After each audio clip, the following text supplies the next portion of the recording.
Welcome everybody, here we are at Tropical Acres Farms, and today we're going to look at the Emerald Mango. Look at all the fruit on this.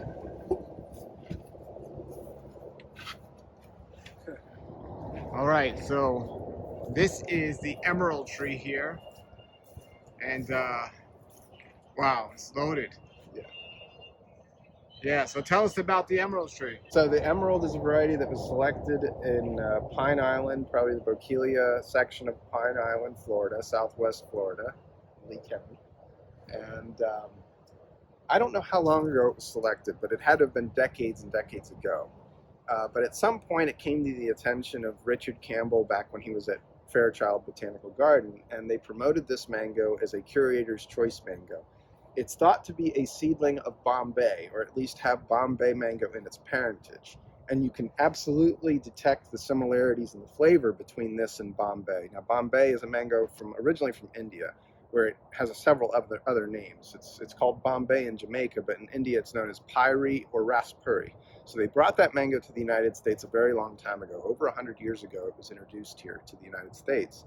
And so it was being grown in some commercial orchards that were testing out different mangoes and stuff like that. And so probably at some point in Pine Island somebody planted a seed of this thing, or a seed of something that had been pollinated by a Bombay tree at least.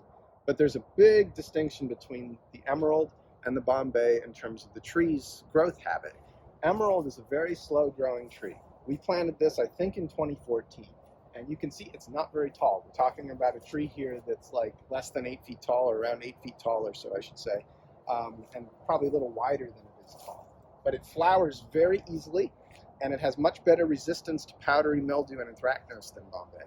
So I used to grow one of these out at my farm in Loxahatchee out west, and it would fruit out there. Bombay had a harder time fruiting in the western part of Palm Beach County. So each year we usually get a lot of mangoes off of this tree. And you can see it's like almost clustering up here. You got quite a few fruit also over here on this side of the canopy. Now it did have an early bloom that produced some fruit. Paul, the fruit in your hand here, okay, this emerald is from our first bloom. These fruit here are not ready to pick yet, but they will be ready probably sometime later this month. And so they don't have a whole lot of more size to gain at this stage. When they have a lot of fruit like this, this is kind of typical size. When they don't have as many mangoes, they can get a little larger. And that's true of Bombay mango itself, the presumed parent of this. Bombay fruit tend to be small if there's a lot on the tree. If there's less fruit on the tree, they tend to be a little larger. So I like this a lot because people who love that West Indian flavor, the varieties that are available to them tend to be pretty vigorous trees. So Bombay itself is a monster. Mangoes like Sunrise and Jakarta, while excellent, are pretty vigorous trees. So this, by comparison, is much smaller. You can imagine this fitting into a relatively small yard space, maybe even grown in a container or something like that. And so it offers the home grower that doesn't have a lot of space to work with a variety in that flavor group. This year, the emeralds I've had so far have tasted a little similar to St. Maui, which again, another member of that West Indian group that's extremely vigorous. So yeah, I think this is a pretty cool tree, and I'm glad that Fairchild promoted it at least for a little while, and that it kind of got out into the wild, so to speak. But I would love to see more people growing this in Florida, because I think it's worth growing. It doesn't get a lot of color. You can see, Paul, that fruit there is relatively green. It gets kind of a little bit of a off yellow color, which is kind of hard to see in the camera probably, but they can turn like a dull yellow in certain situations. I would think if this is grown a little inland, it will probably stay green even when it's ripe. So the thing to look for is to feel them, and as soon as there's a little bit of give, just go ahead and pick the fruit. So anyway, but it does not have any issues with bacterial black spot as far as I've been able to see, so it seems to be resistant to that disease, and not too bad with the powdery mildew and the anthracnose, which is great for backyarders that aren't going to be having to do a lot of inputs and spraying and stuff like that. So this is 2014 you planted this, and then what size did you plant it? You know, this was one of the few trees that we planted, I think, as a 7-gallon, from what I remember. And then you got fruit after how long? Oh, pretty quickly. within a year or two.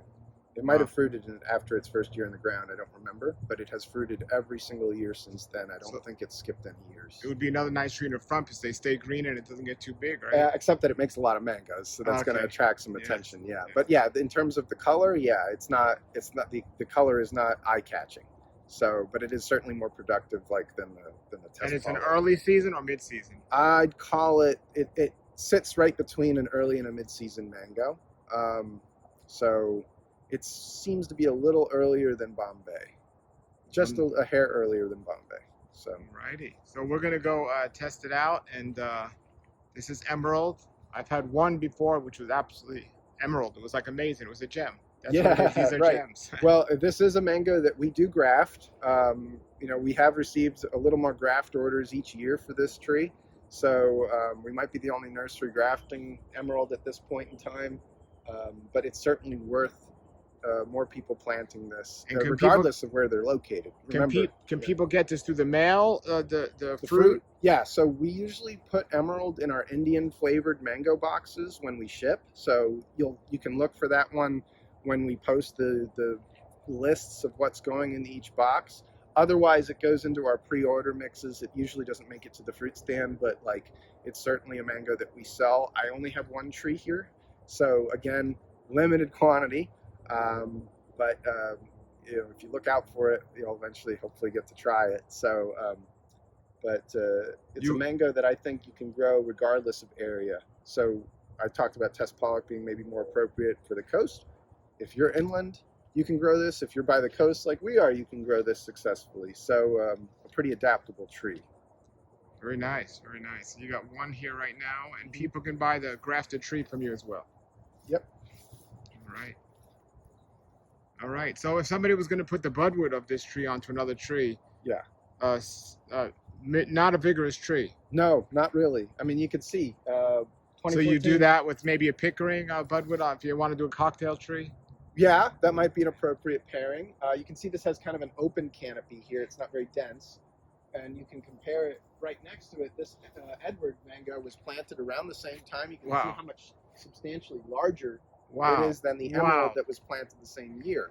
And actually, if we take a quick walk over here, Paul, I'll show a Bombay mango, which is one of the presumed parents of this mango.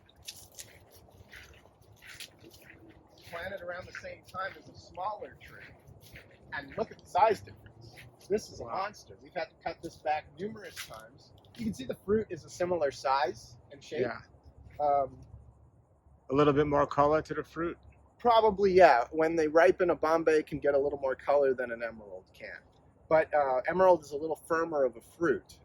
Bombay is exceptionally soft. So anyway, but a really, really aggressive tree. And it just goes to show that the progeny often don't resemble the parents at all in terms of behavior of growth. Big tree there. Okay. Anyway, there you go. Well, thank you very much, everybody. Check it out, Emerald, and we'll do a tasting now. And thanks, Alex. Okay, everybody. Here is the Emerald mango that we saw in the video with Alex. And I already have too many mango trees, but after seeing how compact that tree grows, it's definitely piquing my interest. But I'm going to taste this right now. And you see it's a little red here. It's green. But it's definitely ready. When he gave it to me yesterday, he said it'll be ready today.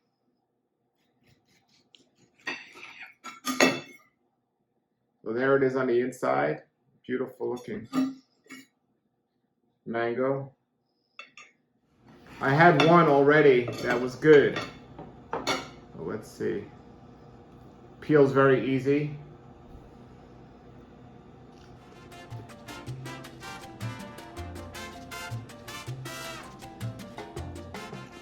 Very interesting taste.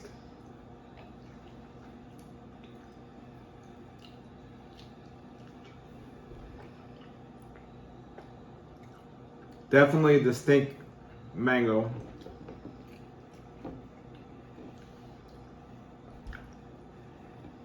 That's nice.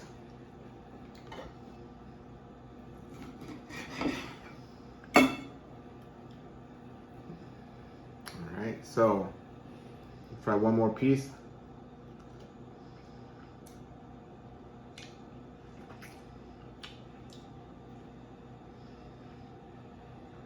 All right.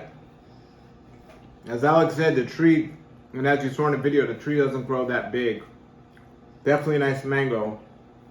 If you're planning a mango yard and you don't have a lot of space, you want a small tree, this is definitely one to get. And thank you, Alex, for the mango, and also thank you for all the work you do and for the video. If you have questions or comments, everybody, I'll put Alex's website below the video. You can get this tree, budwood, or the mango from his website, and it's below the video now. And until then, everybody, have a great day and keep growing. And put in the comments below if you've had the emerald mango, what you think of it. Thank you.